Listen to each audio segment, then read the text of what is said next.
Valuation professionals આજે આપણે real estate સંશોધનના એક ઉચ્ચ સ્તરના મનોવૈજ્ઞાનિક પાસા વિશે વાત કરીશું. Module 44 behavioural real estate overcoming confirmation bias. પરંપરાગત ફાઇનાન્સ માને છે કે માર્કેટ રેશનલ છે, પરંતુ વાસ્તવમાં વેલ્યુએશન એ માનવીય ધારણાઓ અને પૂર્વગ્રહોનું પરિણામ છે. એક સિનિયર વેલ્યુઅર તરીકે તમારી સફળતા માત્ર ગણિતમાં નથી, પણ તમારી પોતાની માનસિક ભૂલો એટલે કે કોગ્નિટિવ એરર્સને પકડવામાં રહેલી છે. કન્ફર્મેશન બાયસ એક એવી જાળ છે જ્યાં આપણે આપણી માન્યતાને ટેકો આપે તેવી જ માહિતી શોધીએ છીએ અને વિરોધી ડેટાને અવગણીએ છીએ. કોન્સેપ્ચ્યુઅલ ફાઉન્ડેશન, જ્ઞાનાત્મક ભૂલ અને ઇવોલ્યુશન. કન્ફર્મેશન બાયસ એટલે શું? જો તમે માનો છો કે માર્કેટ તેજીમાં છે, તો તમારું મગજ માત્ર ઊંચા ભાવના સોદા જ જોશે અને મંદીના સંકેતોને આઉટલાયર્સ કહીને નકારી કાઢશે. આ ક્ષેત્રની શરૂઆત નોબેલ વિજેતા ડેનિયલ કાહનેમાનથી થઈ. 2008ના વૈશ્વિક સંકટ પછી સમજાયું કે ગાણિતિક મોડેલ્સ માનવીય અવિવેક એટલે કે ઇરરેશનાલિટીને માપી શકતા નથી. જજમેન્ટ ત્યારે જ શુદ્ધ બને છે જ્યારે તમે તમારી જાતને પૂછો છો, શા માટે હું ખોટો હોઈ શકું? Why could I B wrong? Legal, regulatory અને સ્ટેન્ડર્ડ લિંકેજ. કાયદાકીય રીતે કંપનીઝ એક્ટ 2013 અને સેબી રીટ રેગ્યુલેશન્સ વેલ્યુઅર માટે ઓબ્જેક્ટિવિટી અને ઇન્ડિપેન્ડન્સને ફરજિયાત બનાવે છે. IVS 102 મુજબ તપાસ પૂર્વગ્રહમુક્ત હોવી જોઈએ. RICS રેડ બુકમાં પ્રોફેશનલ સ્કેપ્ટિસિઝમ પર ભાલ મૂકે છે, જેનો અર્થ છે કે પ્રાપ્ત માહિતીની ક્રિટિકલ તપાસ કરવી. જો તમારું વેલ્યુએશન પૂર્વગ્રહયુક્ત સાબિત થાય, તો તેને મિસલીડિંગ રિપોર્ટ ગણીને તમારું લાયસન્સ રદ થઈ શકે છે.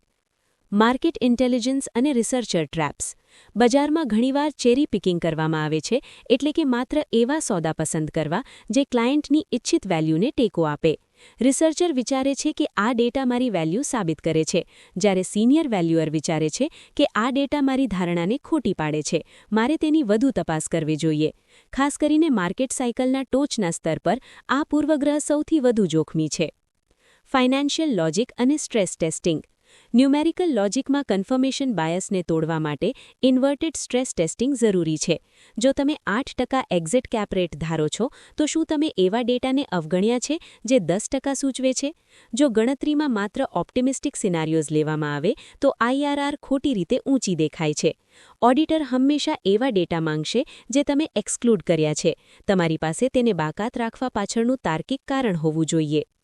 વેલ્યુએશન જજમેન્ટ અને practical scenario. Scenario Indian context. Luxury પ્રોજેક્ટમાં 5 સોદામાંથી 4 સોદા ₹15,000ના છે અને 1 સોદો ₹22,000નો છે. રિસર્ચર જો ₹22,000ને વળગી રહે તો તે ભૂલ છે. સાચો એપ્રોચ એ છે કે ₹15,000ના ડેટાને બેઝ બનાવીને ₹22,000ને ફેમિલી ટ્રાન્ઝેક્શન કે બ્લેક સ્વાન ગણીને તપાસવો. નૈતિકતા એ નથી કે તમે માત્ર સાચો ડેટા વાપરો, પણ એ છે કે તમે રિપોર્ટમાં તે નકારાત્મક પરિબળો પણ જણાવો જે તમારી વેલ્યુની વિરુદ્ધ જતા હોય. રેડ ફ્લેગ્સ અને લિટિગેશન રિસ્ક. Cherry picking. માત્ર અનુકૂળ ડેટા જ એનેક્ષરમાં મૂકવો. રિસેન્સી બાયસ. નવા નકારાત્મક ડેટા કરતાં જૂના સકારાત્મક ડેટાને વધુ વજન આપવું. Audit trigger. જો બધા જ કોમ્પરેબલ સેલ્સ માત્ર એક જ સોર્સ, જેમ કે ડેવલપરની ઓફિસમાંથી હોય, તો રિપોર્ટ રિજેક્ટ થઈ શકે છે. લિટિગેશન. કોર્ટમાં જ્યારે સાબિત થાય કે વેલ્યુઅરે નીચા ભાવના સોદાની માહિતી છુપાવી હતી, તો તે પ્રોફેશનલ નેગ્લિજન્સનો ગંભીર કેસ બને છે. Case study. Pune IT park. પુણેના એક આઈટી પાર્કના વેલ્યુએશનમાં રિસર્ચરે માની લીધું કે સેક્ટર તેજીમાં છે, એટલે 5% ભાડું વધારો મળશે, પરંતુ સિનિયર વેલ્યુઅરે નવી ગવર્મેન્ટ પોલિસી સેટેલાઇટ ઓફિસ ધ્યાનમાં લીધી, જેનાથી ડિમાન્ડ ઘટી શકે તેમ હતી.